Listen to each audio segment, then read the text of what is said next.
Hi guys, welcome to the first ever 90-day detox video. This episode is going to kind of just be an intro as to how I met the narc, when I left the narc, in our relationship. It'll kind of go into how I got trapped into that relationship, which later led me to having to escape that marriage.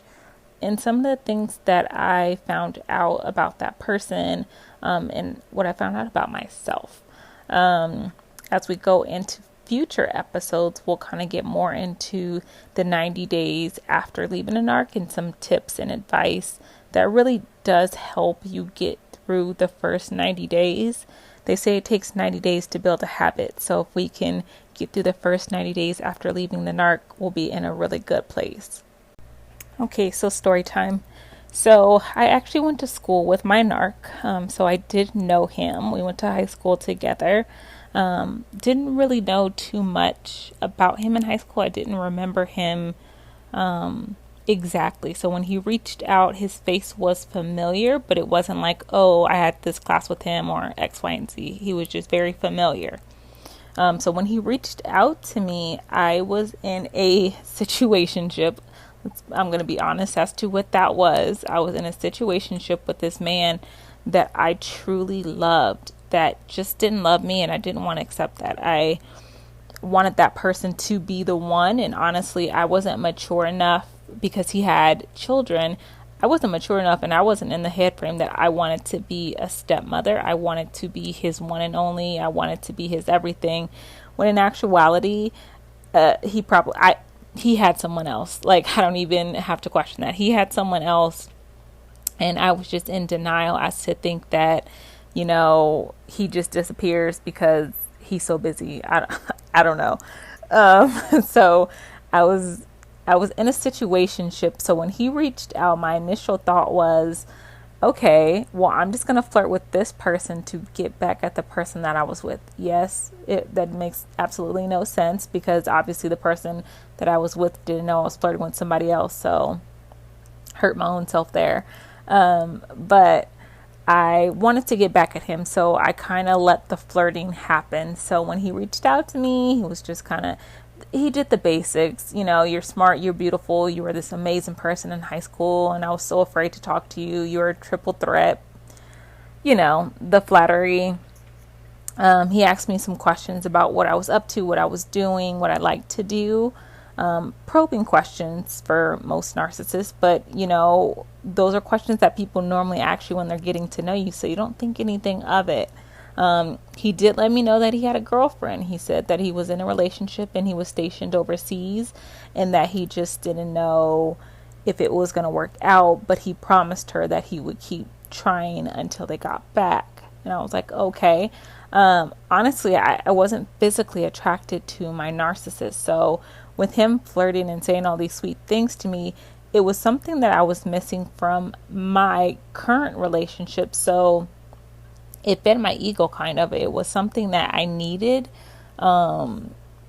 which is weird. I needed that confirmation that I wasn't ugly or that I was worthwhile, and he was giving me that. So for him to give me that, I fed into it. So he told me he had a girlfriend, and I was like, okay, we'll make it work. But in my head, I was like, well, dang, like, then why are you flirting with me? He told me when he got back from Afghanistan, he wanted to take me out on a date.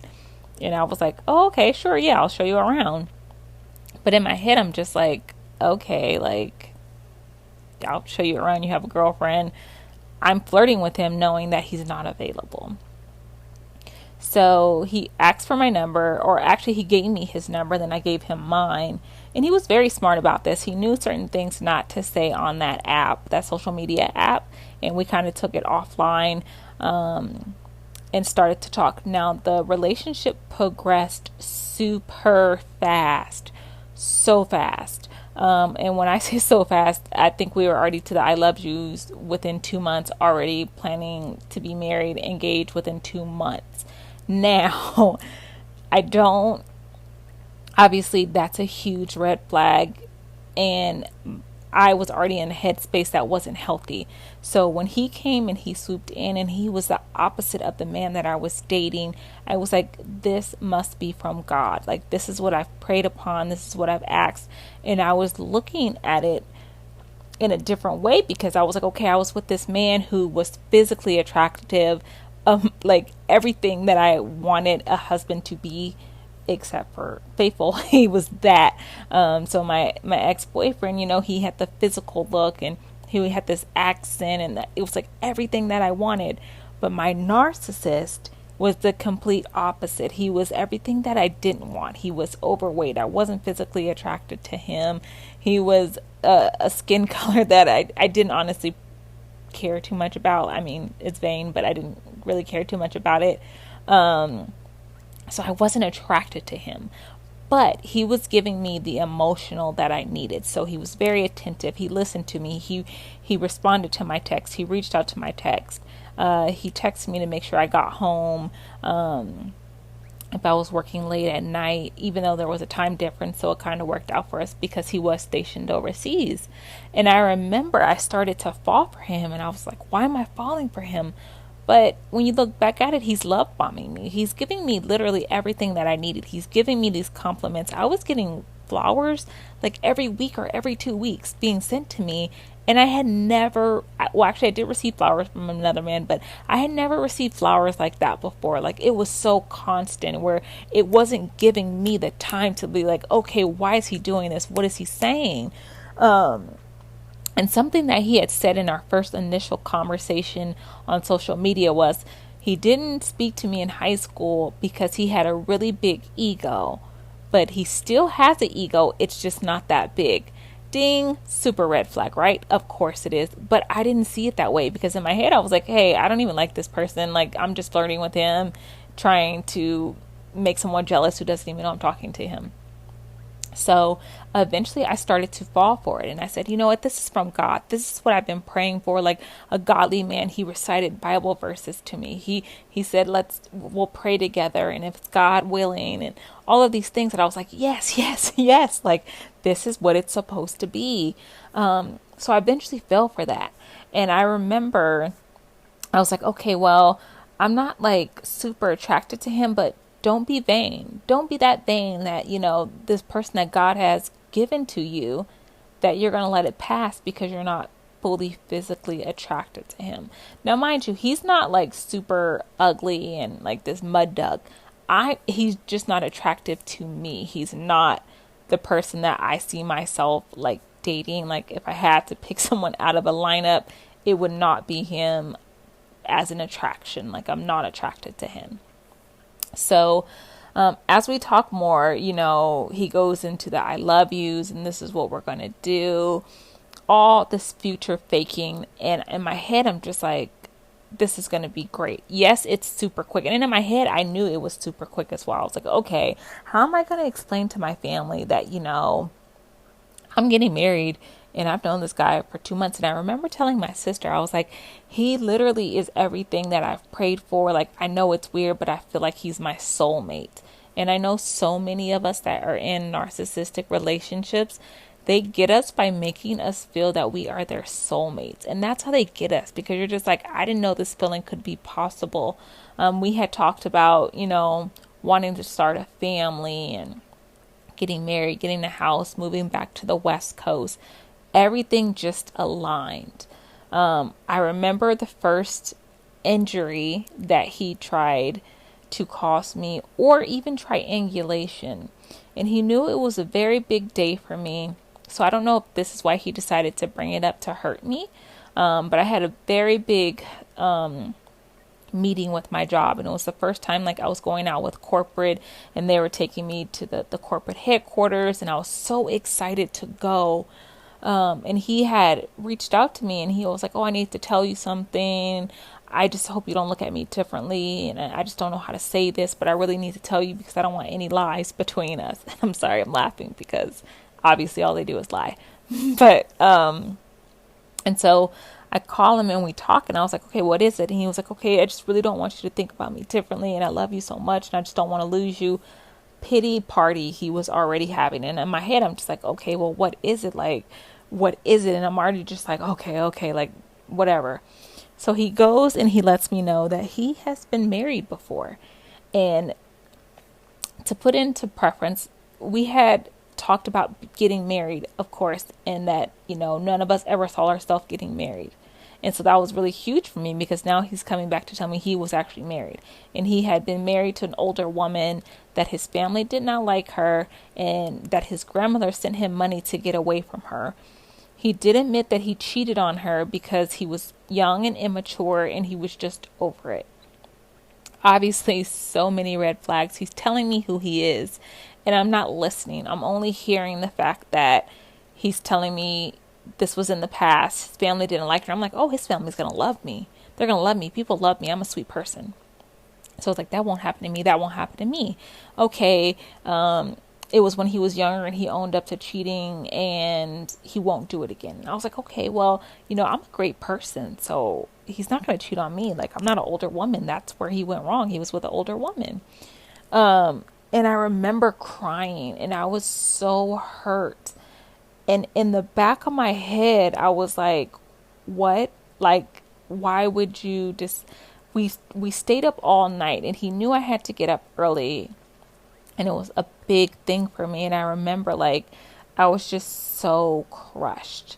Like, mind you, I had a boyfriend before who I wanted to be his everything, and I wasn't. And then I meet this person who I think is my soulmate, who could be my everything. And then he deals me that crushing blow that he was married. So immediately I'm like, okay, well, I need to see divorce papers. I need to make sure that you're fully divorced. Because that was the first thing in my head. I wanted to make sure I wasn't messing with the married man. What I should have did is really read the divorce decree, but that's another story. So I remember that day, like getting up for work and like me getting off the phone and telling him like, okay, I got to get up and I have to get ready for work. And I was so tired and drained. I mentally was not there that day. And it was like this big important thing for me. And I mentally couldn't be there because I was thinking about what he said to me. Mind you, throughout the whole day, he's texting me, he's doing all this stuff and, making sure I'm okay. And I was just so hurt. And in my head, I was like, well, this is my escape. This is my chance to get out. Something went, listen to your intuition. Like, that is my biggest thing. Like, my intuition kept warning me, don't do it. Get out, get out. This is not of God. But I never took it to God. I never did. I just assumed this was from God because I had been praying on it. And my spiritual life had gotten a lot stronger. So I was like, this is what God has promised me. I'm so excited. And I never took it to God. Like, God, is this man from you? Is he for you? Like, is he the one? And I never did that. And I know in the future, of course, that's what I take everything to God now. But I remember that day because I was just so hurt. But then I was like, okay, this is my way out. I was like, boom. And I remember I was like, okay, this is it. I'm done. Like, I don't even care. Like, I don't care about this person. And either I get home that day or the next day I have I'm sorry flowers. Mind you, he was sending me flowers like every 2 weeks. So I was constantly having flowers. Like, it was something that he would do. It was sweet words and notes. And now I'm getting I'm sorry flowers. And they came pretty quick. So I was like, either he already knew or he had them rushed delivered. And now they're I'm sorry flowers. And I remember talking to him. I was like, I don't want your I'm sorry flowers. I want honesty and truth from you. And you lied to me. And he was like, I promise you I'm never going to do it again. So fast forward into our relationship. He's basically coming home from deployment. And I'm super excited because now I'm just like, okay, well, we got through this one thing. We're going to get, we're just going to start our lives and figure it out. So we meet for the first time around Christmas time because he magically gets back in time, which I don't know. I don't even know how how it all worked out, but I remember he got back right before Christmas and I was homesick. So I was living in the opposite side of where I was from and I was homesick. Like, I wasn't going to be able to go home.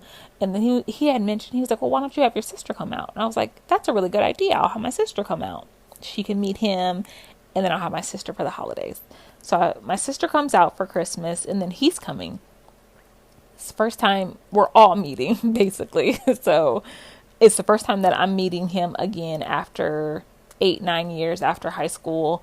And it's the first time my sister will meet him. So I go pick him. I mean, we had already knew we were going to get engaged. We had already talked about being engaged. And I was being in that sense of, I still wanted to make that other man jealous. And I needed a ring. And I wanted people at work to know I was going to get engaged. I needed that proof. And I remember him telling me, well, I don't know if I'm going to have a ring in time. And I was like, well, if you don't have a ring, then we're just not doing it. Like, I remember saying that, like, no, this is what I need. And it wasn't the fact that I wanted to spend my rest of my life with him, and so I needed a ring. It was literally to go show off. Like, I really needed to make this other man jealous, and I needed people at work to see this ring, like, validated. I needed to feel validated. That's what it was. I did not feel validated from the other relationship because he was never around. There were limited pictures of us. There was limited time spent together. And now I have this other man who wants to shower me with all this stuff. And so I wanted to prove to myself, like, I'm worthy. He's giving me all of this stuff, not materialistic stuff, but just like attention wise. So I was like, no, I need a ring, XYZ. So originally he said he was going to propose at the airport. He was like, well, how would you feel if I proposed at the airport? And I was like, okay, do whatever you got to do. I remember running late that day, so he was already upset. So when I go to meet him, he's just like, hey. So then we hug, and then we go back to the hotel room to get him all settled in. And I remember, like, him getting out of the car and walking into the hotel. And I remember looking at him and being like, oh, I was not attracted to him in person still, too. Like, he walked on his tippy toes or something, and I just looked at him and I was like, that's going to be the man I spend the rest of my life with. I was like, okay, sure. I remember the first time seeing him undressed, not attracted to him. He had like this, I just was not physically attracted to him. Like, don't have to go into his body. I just was not attracted to him. So, my sister meets him for the first time. So he tells me what he wants for Christmas. And of course I get it. I think it was like either a PlayStation or an Xbox, something. He had me order some coats for him, which, look, thinking back now, it made no sense. He was in Afghanistan. He was like, oh, can you order these coats for me and I'll pay you back? And in my head, I'm just like, well, obviously you send me flowers, so you have a debit card. Why can't you order it for yourself? Obviously, it's because he's trying to figure out how much he can get from me. So I got him everything he wanted for Christmas. And what I got for Christmas was tickets to a basketball game, which was honestly for him, and sports jerseys. So I was like, okay, just not adding up. Like, mind you, I wasn't a materialistic person. So it wasn't like, oh, if I spend this much on you, you need to spend this much on me. But it was like the thoughts that count. Like, what did you get me? And I can also understand, like, if my engagement ring was the gift, that's perfectly fine. Like, but make it into a gift. Like, he proposed literally in bed. Like, he literally, I found the ring because I was going to the ATM to get some money out for my sister. And he gave me his jacket, and then the jacket hit the door. And then I was like, oh, what is this? And I pulled it out, and it's a box. And he was like, oh. And then he just kind of took it, and I smiled because obviously I knew it was a wedding ring. I honestly don't know if, like, that's why he did it or not. But so the next day is Christmas morning, and he's like, he literally just rolled over and looked at me, and he was like, well, since you saw it already, here you go. And that was how he proposed to me. Like, that was literally the proposal. And I was like, okay, that was a huge letdown. My sister had already told him how to propose to me, and she said her dream has always been to be proposed to in front of the Eiffel Tower. We were going to Disney World as our vacation to, like, get to know each other and all this other stuff. So that would have been the perfect time to propose in front of the Eiffel Tower at Disney World. So he already knew, like, what I wanted in a proposal and, like, things that would make me happy. And of course he did not stick to that. So that was a red flag for her already. And another red flag for my sister was she asked him why my sister, like, why do you love her? What do you love so much about her? And he was like, oh, she's beautiful, and also that she's willing to move for me. And my sister was like, that's it? That's why you love her? And I remember asking him many times, like, why do you like me? Like, what is it? And he was like, oh, you're just different. He never could ever, to the day we departed, give me a solid answer as to why you love me. And it's obviously because narcissists do not love. So we go on our first trip together, and I think it was, I want to say it was after New Year's, because I don't think we spent New Year's together. I don't honestly remember 100%, or it was like right after Christmas, before New Year's. And we're going to Disney World. So this is the first time we're traveling together, the first time I've traveled with a male partner and anything else like that. So we get to the hotel. It was a long flight. And we're already kind of just like going at each other. And I was like, you know what? I just need food. I'm hangry. Like, I'm not good to anybody if I'm hangry.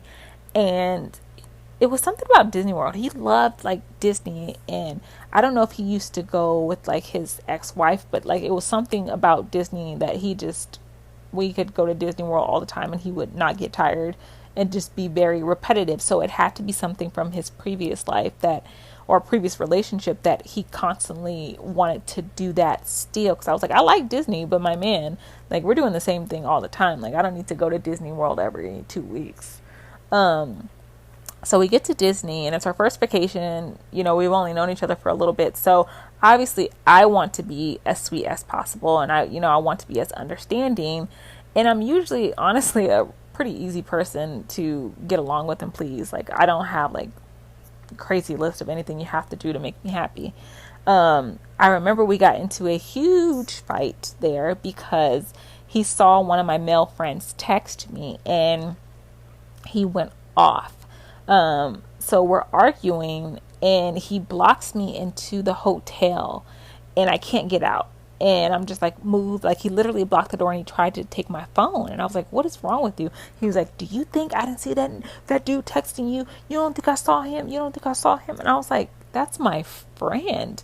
Now, in my head, I knew that this friend liked me. So that's why I was kind of like, well, he does like me. But honestly, he's a friend. He likes me, but he's a friend. So I kind of felt guilt from that because I was like, well, he likes me, but this man is literally flipping out. And I thought this man was like on drugs or something. Like, he's sweating. He's like these bug eyes. I honestly thought he was going to choke me to death in the hotel room. So I finally escaped and I'm running through the hotel literally. And I call my sister. I'm like, he's crazy. I'm done with him. And I can't, this is crazy. Like, this man is crazy. And then I'm talking to my sister and she was like, well, where is he? He was like, I don't know. He chased me out the hotel. I don't even want to go back to the hotel room. And then I was like, she was like, well, he did just get back from Afghanistan. And mind you, I don't blame my sister because this is what we thought. He just got back from Afghanistan. Like, it's a whole time difference, mood change, all of this stuff. There's a lot going on. And for him, like, him seeing that might have hurt his feelings and he doesn't know how to express it. He might have PTSD and you need to deal with that. And I was like, you're right. I felt guilt because he had just gotten back from a deployment and, he jumped right into this. We had been arguing pretty consistently since we had first met. Like, it just honestly was never like a smooth sailing from Christmas on. Like, there was always something that we were arguing about, which is a red flag in itself. Like, you're meeting the person that's your soulmate in person and you're constantly arguing with this person. Like, red flag. So I remember going back to the hotel room and him just being so somber and sad. And I was like, well, maybe it was a one-time thing. And him talking to me, we had like another day in our vacation. So I remembered like just trying to play blank and being like, you know what, Manika, you act like everything is okay. Everything's okay and you'll be fine. So I remember just having no emotion, and he was like, you know, what's wrong? And I want the person that you used to be. And in my head, I'm just like, you just like went 51 cuckoo on me and you want me to be normal? Like, that's not normal. I'm not going to be hugging and kissing on you because I don't want to be around you. So he was just like, I just want that person back. And I remember on the the flight back, I was like, okay, as soon as we land, I'm blocking him from everything. I'm never talking to him like this. Like, this is my out for real, for real. Like, the last time I thought I had an out, but now for surely I have an out. And that didn't end up happening, obviously.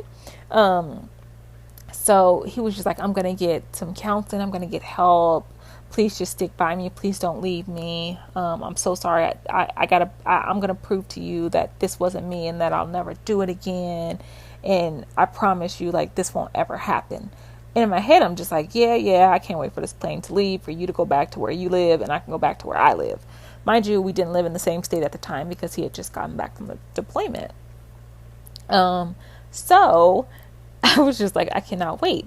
In my heart of heart, I was done. I was like, thank you, Jesus.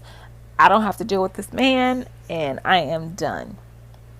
So we get, and I guess in my head, I felt like I kind of had to stay because we got engaged over Christmas. And when I tell you that man posted that so quickly on social media, I didn't even have a chance to blink.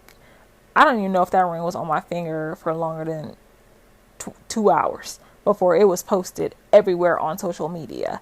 And we had the same, I wouldn't even call them friends because they're not friends, but we went to the same school, so we knew the same people. And I felt kind of embarrassed to be getting engaged and literally break up within a week. And so I felt like I had to stay. Like, I felt pressured into staying already. He had already posted multiple photos of me, and I'm just like, I normally don't post like who I'm dating or myself. I don't like taking pictures, so I don't post a lot. So and I'm more introverted and he was an extrovert. So I was like, okay, well, he just likes social media, whatever. But, it was a trap. Honestly, it was a trap. You're posting all these pictures, one, to make another person jealous, and two, it traps me into this situation. So after he had this spaz out session with me and promised to change, he honestly did for about a good 3 to 4 months. Everything started to get better. He was calm. He was understanding. There were no more fights. And I was like, okay, well, he changed. Wow. Okay. Well, maybe he went to counseling and he was going to do better. So we decided to move in together. So I needed to look for another job, and we were choosing or trying to figure out if it was going to be on the East Coast or if we were going to go back to the West Coast, since we're both from the West Coast. I could not get a job on the West Coast. I couldn't find a store, and he also could not find a job. He ended up getting an opportunity in Florida. So then I found an opportunity in Florida. So it kind of all worked out. So I was like, okay, well, we'll just go to Florida. We'll move to Florida. So we move in together. Obviously, the first week was terrible. But once again, I told myself, I'm just adjusting to living with a man for the first time. I'm honestly adjusting to that because I wasn't used to it. So I had female roommates, but I never lived with a man before. And I'm very blunt. Some people can see it as being rude, but I'm very blunt. Like, if I don't like something, I don't like it. I'm not going to be like, oh yeah, maybe. But with him, I knew like men could be more sensitive. So I was like, okay, well, let me tiptoe around certain things. And I felt like that's what I needed. I'm also an introvert and I need time to myself. And he didn't understand that. He needed to be up under me all the time. But that's also what narcissists do to get you hooked on them. And so he felt bad that I needed my own space, that I didn't want to be up under him. I mean, honestly, I wasn't also attracted to him, so I didn't feel the urge to want to be up under him at all times. So we struggled in that first house because obviously it's two personalities becoming one. And I remember telling my sister, I was like, he's just so selfish. Like, he only thinks about himself. Like, it's not about us. It's usually about him. Mind you, he had lied to me. And when he was overseas, he had told me he had a house and that he was going to be selling his house when he got back into the States because he wanted to move to Vegas. And I was like, oh, okay. mind you, he didn't have a house. His ex-wife had a house. He told me that all of his stuff was in storage because when he got deployed, his friend took everything. Come to find out, he had nothing because of the divorce. So when I went to his house, he had all like new bachelor furniture. Like you could tell it was all new, but it was all cheap new.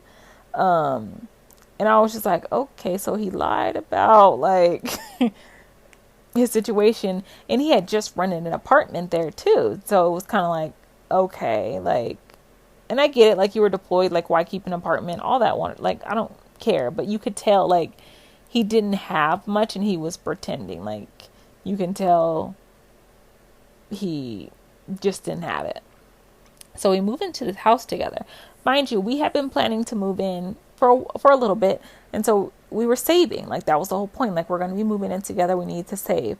We move. He doesn't have enough money for the move, and he comes to me and he's just like, "Well, I underestimated how much this was going to cost, and I don't have any more money."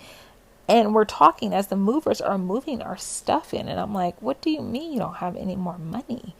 In my head, that's what I'm saying. I'm just like, "Okay." And he was like, "I just feel so bad. I feel like I let you down."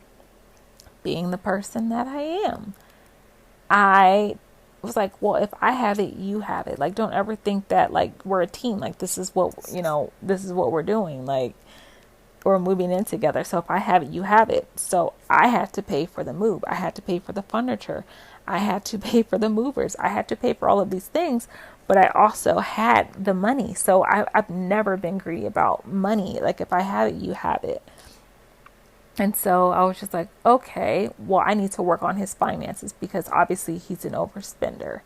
And that can't happen. Like, that's one thing, like, I refuse to do is to run myself into debt trying to impress people. Like, if I don't have it, I don't have it. I'm just not going to do it.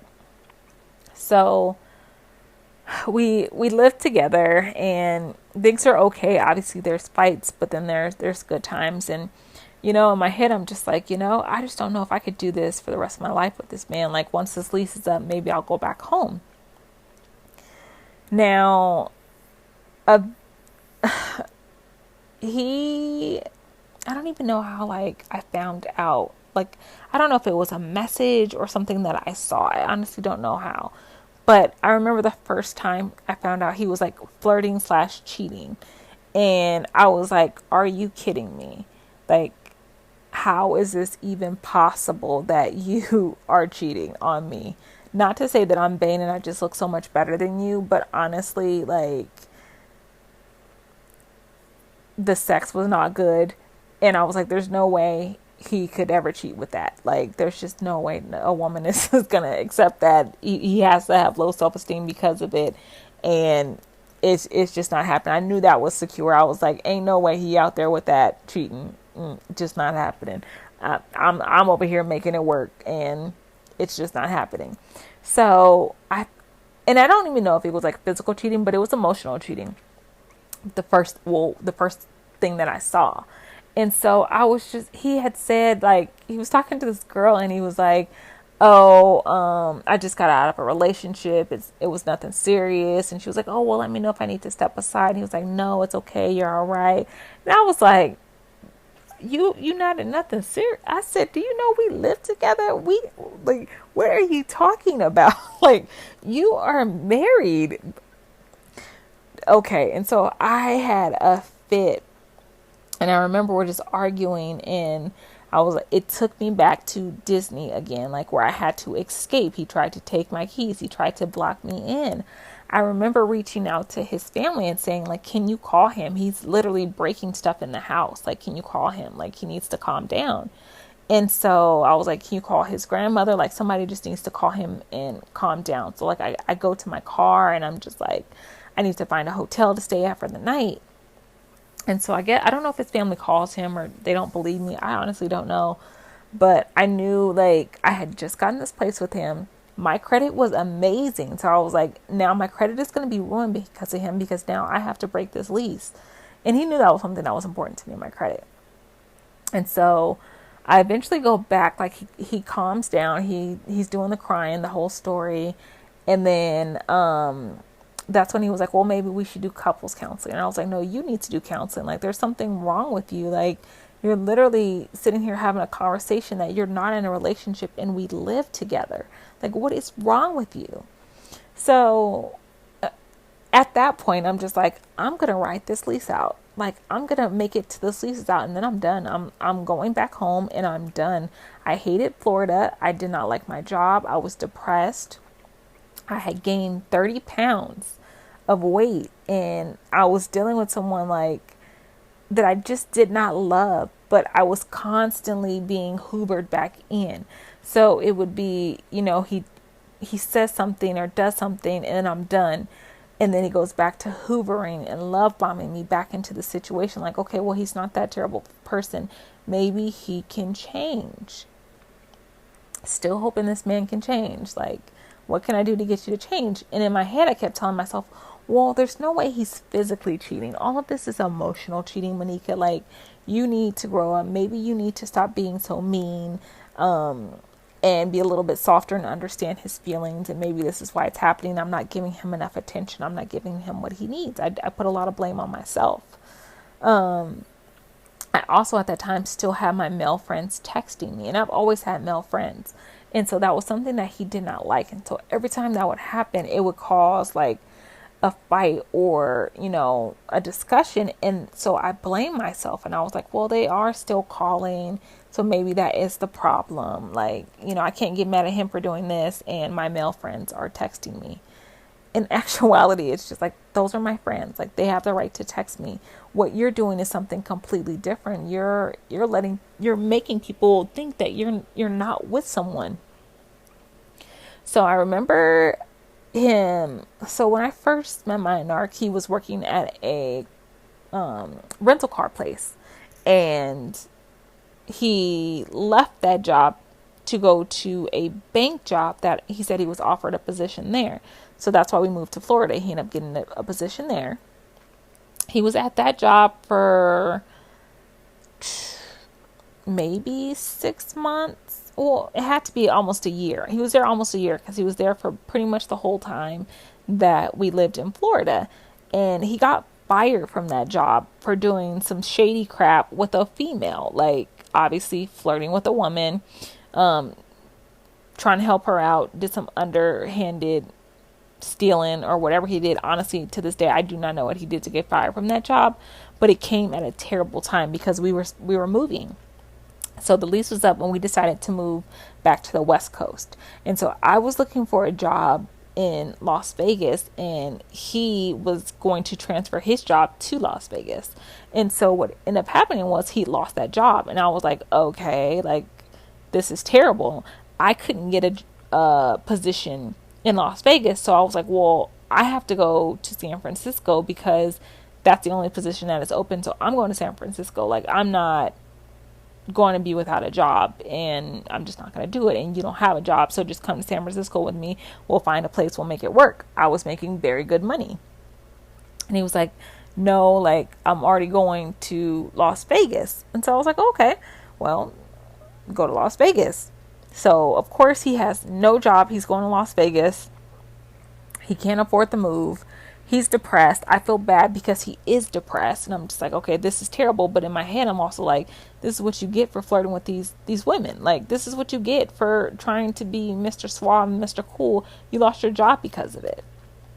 So he moves out to Vegas, and then I move to California.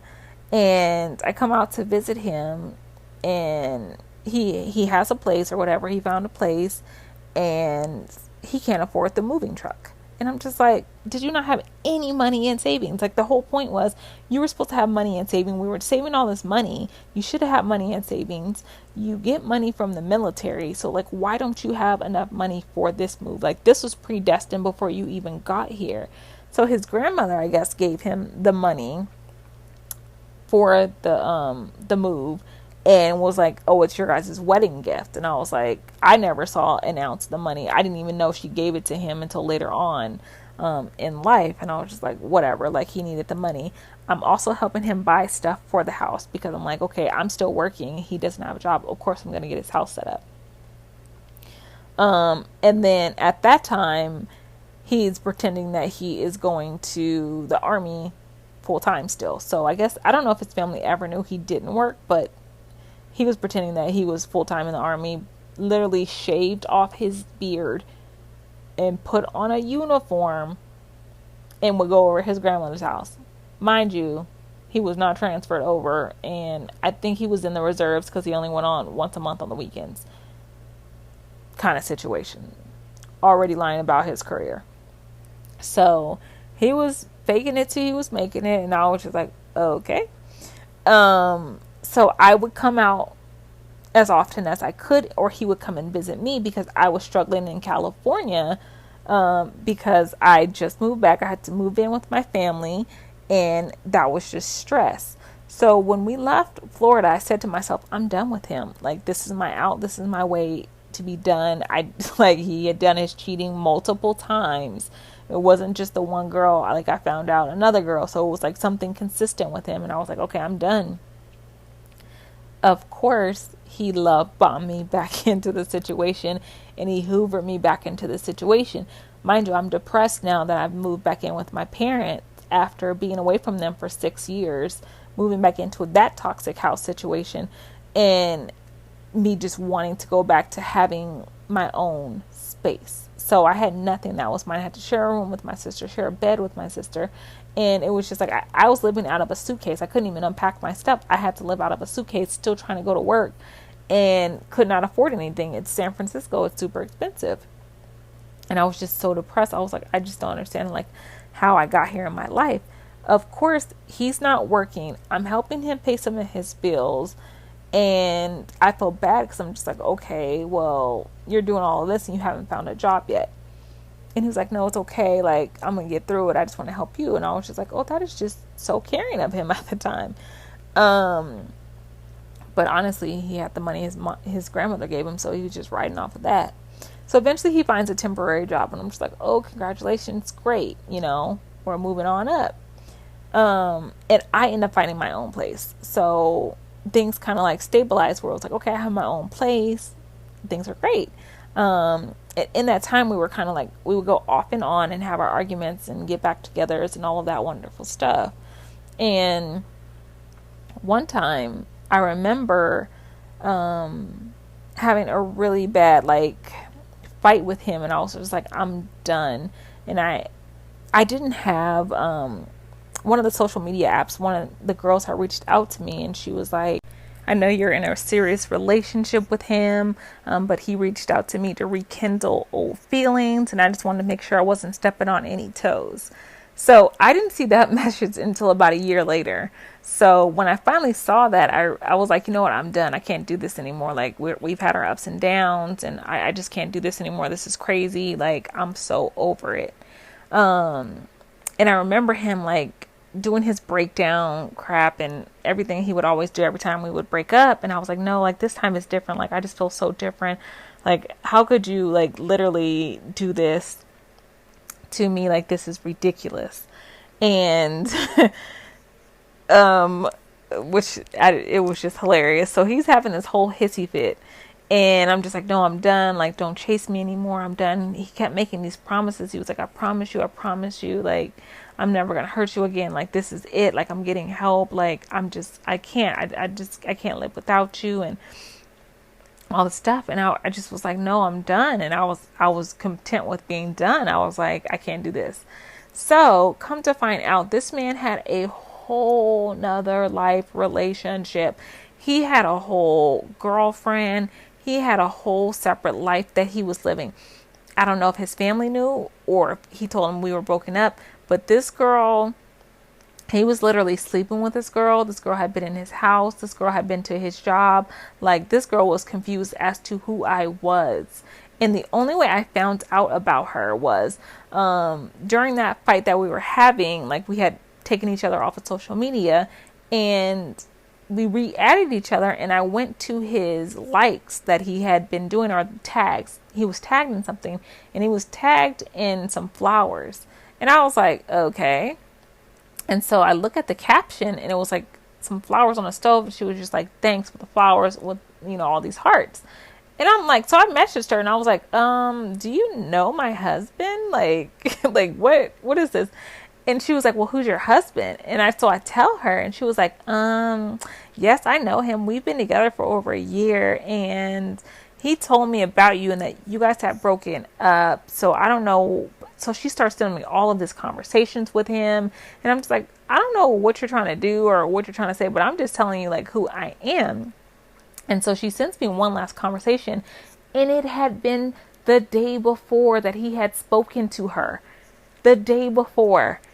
And I was like, are you kidding me? So I call him and I'm going off and I'm like, are you kidding me? Like, you literally just said you don't want to hurt me anymore. Yeah, I wrote this soppy little post on like social media talking about how he hurt me and he wants to do better and he'll never do it again. And I was like, untag me from that. Like, do not tag me. Don't embarrass me. And I was like, you literally told me yesterday. And I was like, you had a whole separate life. A whole separate life you were over here portraying. A whole separate life. And he was just like, choose to believe her if you wish. My man, this woman has sent me screenshots of her being in the house. She has described your job. I have seen pictures of you with her with hearts. And you booked a hotel for her video shoot or whatever it was. And I'm like, believe her if I won't. And then he goes into these hoes be lying. What hoes? I'm talking about one woman. What hoes, my man? So I was just like, are you kidding me? So, of course, him being a narcissist, he decides that he's sick and he's dying.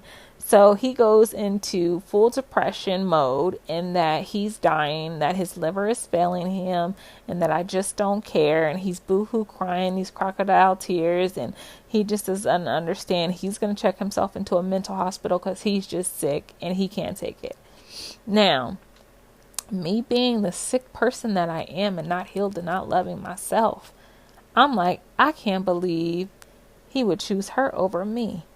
Because at this point, he's kind of just like, yeah, maybe we do need to be over. And she's over here telling me like, you know, he needs to be truthful with you. And when he's truthful with you, then maybe you can find it in yourself to get over it and heal. And I'm like, girl, what are you talking about? Like, no thanks.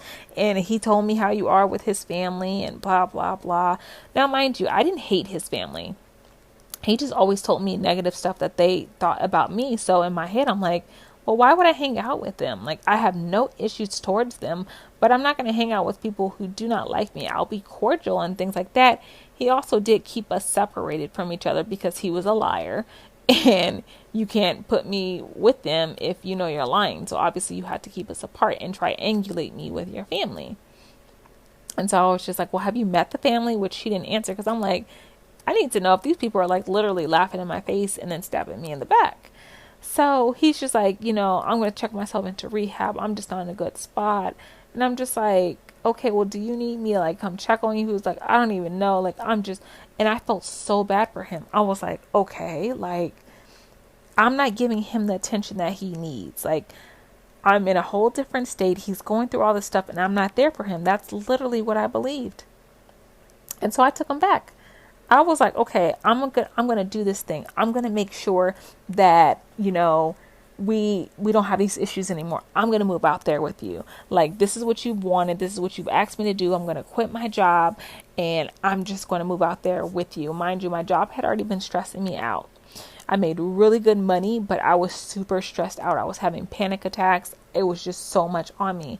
I had gotten a promotion and I remember him telling me like, well, maybe you're just not ready for that promotion. And I was like, my man, I'm ready for it. Like, this is why they're giving it to me. But it was a lot of stress and it was just so much on me that it was changing me. My commute was crazy. It was just so much. So it all kind of came into one where I was like, okay, well, I have a savings. I can survive for a year without a job. I'm just going to go out there and, you know, just really work on our marriage and just, you know, be super strong.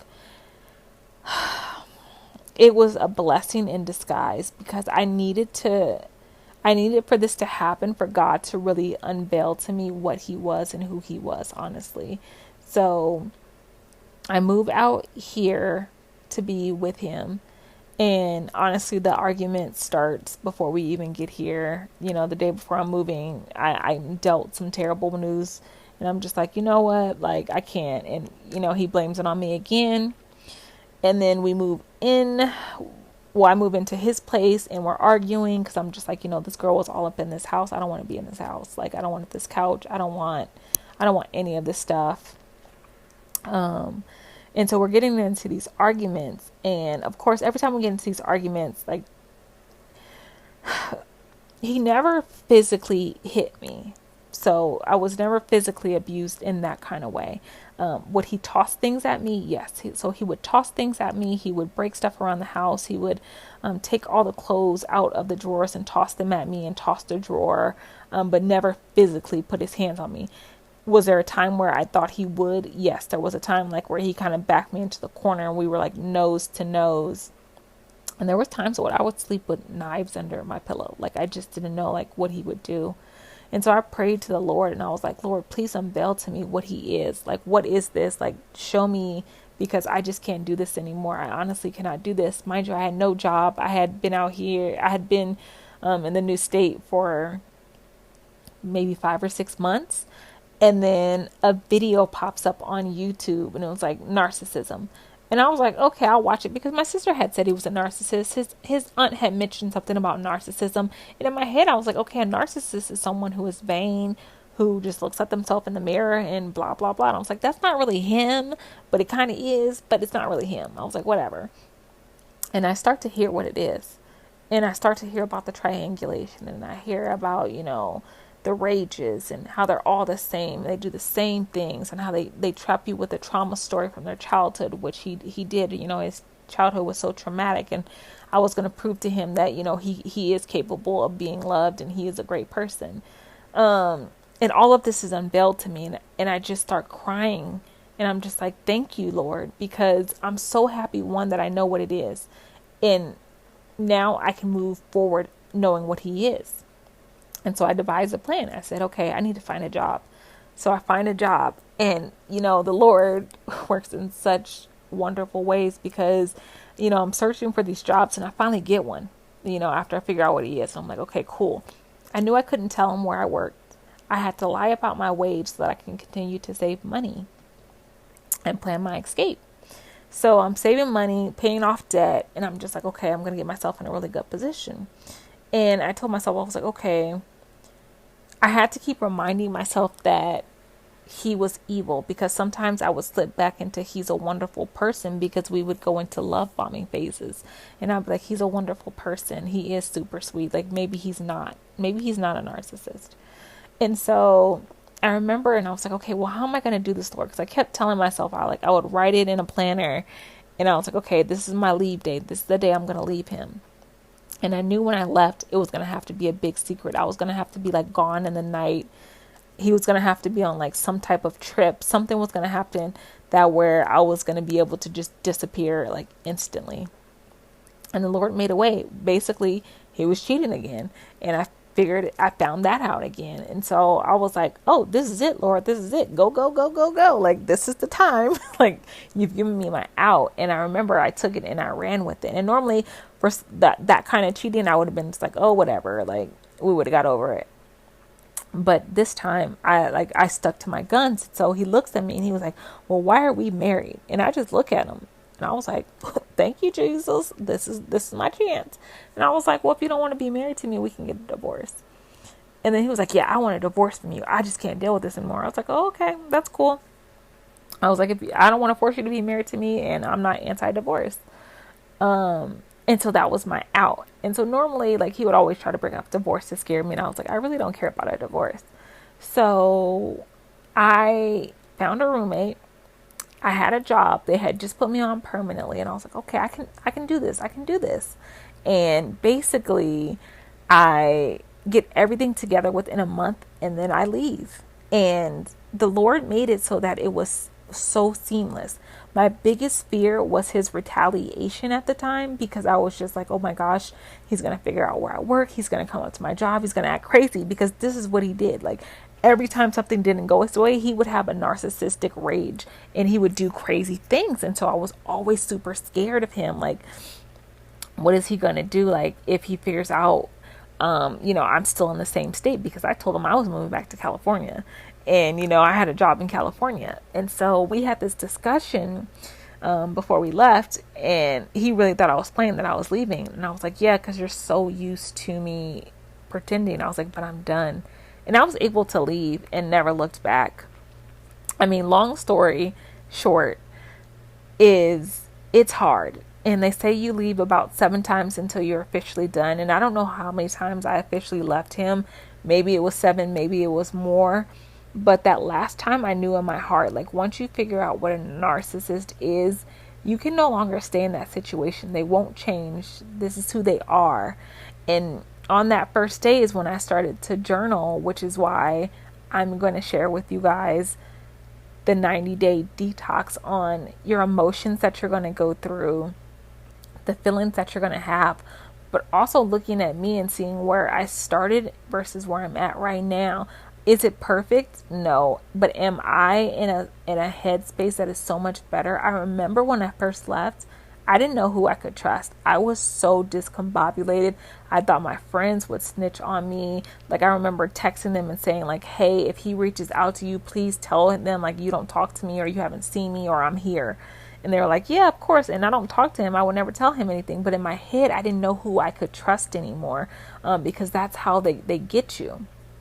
So on this podcast, on this journey, we're just going to go through some ups and downs that I've personally gone through, and, some tips and tricks that will help you hopefully get through the first 90 days of not feeling alone, because you're not alone. We all have at least somebody that we can reach out to, even if we feel like we can't reach out to that person. And if not, I can be that person.